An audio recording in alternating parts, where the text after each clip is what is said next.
ಬಣ್ಣದ ಬದುಕು ಬಯಸೋ ನನಗೆ ನಿನಗಿಂತ ರಂಗು ಇನ್ನೇನಿದೆ.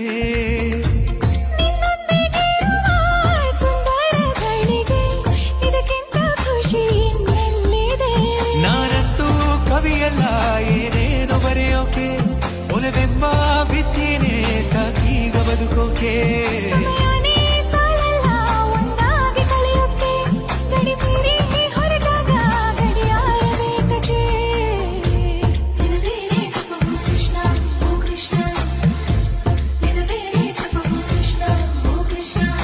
ಏನೋ ಒಂಥರ ಚಂದ ಜೊತೆಯಲ್ಲಿ ನಾವು ಕಳೆಯೋ ಕ್ಷಣ.